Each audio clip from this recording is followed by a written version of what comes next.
नमस्कार बंधुरा Bengali food cooking channel आपनादेर स्वागतम। आमी आजके बानाबो करला आलुर चच्चड़ी। এই করলা আলুর চচ্চড়ি আমি কিভাবে বানাবো সেটা আমি আপনাদের সাথে শেয়ার করব। এই যে দেখুন বন্ধুরা, এখানে আমি আলু আর করলা কেটে নিয়েছি। যে আলুগুলো আমি এইভাবে লম্বা লম্বা করে কেটে নিয়েছি আর করলাটা ওইভাবে লম্বা করে কেটে নিয়েছি। করলাটা আমি আগে লবণ দিয়ে একটু ভালো করে মেখে রেখেছিলাম, তারপর ভালো করে ধুয়ে নিয়েছি। এখন এই রেসিপিটি আমি কিভাবে বানাবো সেটা আমি আপনাদের সাথে শেয়ার করব।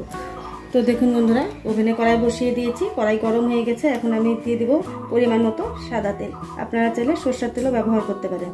আর বন্ধুরা, এই করলা চচ্চড়ি রেসিপিটি আমি যেভাবে বানাবো অবশ্যই ভিডিওটি শুরু থেকে শেষ পর্যন্ত দেখবেন। আর এভাবে বাড়িতে রান্না করে খাবেন, দেখবেন খুব ভালো লাগবে। আর ভালো লাগলে অবশ্যই একটা লাইক কমেন্ট শেয়ার করবেন আর সাবস্ক্রাইব করবেন। তো বন্ধুরা, তেল গরম হয়ে গেছে। এখন আমি ফোড়নের জন্য দিয়ে দিব গোটা জিরে। জিরেটা আমি একটু ভালো করে ভেজে নেব।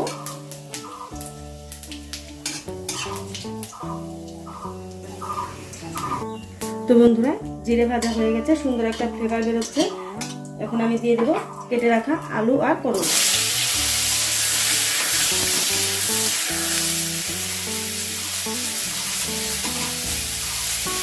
তো বন্ধুরা, আমি এখানে আগে থেকে দুটো কাঁচা লঙ্কা বেটে রেখেছি। আপনারা ঝালটা জিরে যেরকম খান সেই পরিমাণ অনুযায়ী দিয়ে নেবেন।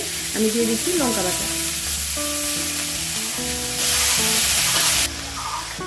দিয়ে দিচ্ছি হাফ চামচ হলুদ গুঁড়ো আর দিয়ে দেবো 1 চামচ লবণ। যেহেতু পরিমাণটা কম তাই 1 চামচ লবণ আমি ব্যবহার করব। আপনার পরিমাণ অনুযায়ী লবণটা দিয়ে নেব। এখন আমি ভালো করে মিশিয়ে নেব। মিশিয়ে নিয়ে আমি সামান্য পরিমাণ জল দিয়ে একটা পাত্র দিয়ে ঢেকে দেব। আর আলু আর করলা এই জলে সেদ্ধ হয়ে যাবে। তো বন্ধুরা, আমি একটা পাত্র দিয়ে ঢেকে দিচ্ছি। 2 মিনিট আমি একটু ঢাকনাটা তুলে নাড়াচাড়া দিয়ে নিব। এখনো আলু আর করলা ভালো সেদ্ধ হয়নি। যতটুকু পরিমাণ আমি জল দিয়েছি আলু আর করলা সেদ্ধ হয়ে যাবে। আমি আবারও একটা পাত্র দিয়ে ঢেকে দিচ্ছি। তো বন্ধুরা, ঢাকনাটা আমি তুলে নিচ্ছি। তার মাঝখানে আমি 2 একবার নাড়াচাড়া দিয়েছিলাম। দেখুন আলু আর করলা কিন্তু খুব সুন্দর সেদ্ধ হয়ে গেছে। এখন আমি একটু ভাজা ভাজা করে নিই। আর বন্ধুরা, আমার এই চ্যানেলটি কিন্তু পিওর নিরামিষ, পেঁয়াজ রসুন ছাড়া। যারা যারা এই পিওর নিরামিষ চ্যানেল দেখতে চান অবশ্যই আমার চ্যানেলটি একটু সাবস্ক্রাইব করবেন। যারা যারা সাবস্ক্রাইব করেছেন তাদের অসংখ্য ধন্যবাদ। আর যারা যারা এখনো সাবস্ক্রাইব করেনি তাদেরকে সাবস্ক্রাইব করার অনুরোধ রইল। তো বন্ধুরা, এই যে এখানে আমি সর্ষের গুঁড়ো আমি ভিজিয়ে রেখেছি আগে থেকে। এখন আমি দিয়ে দেবো সর্ষের গুঁড়ো, দিয়ে আমি ভালো করে একটু নাড়াচাড়া করে নেব।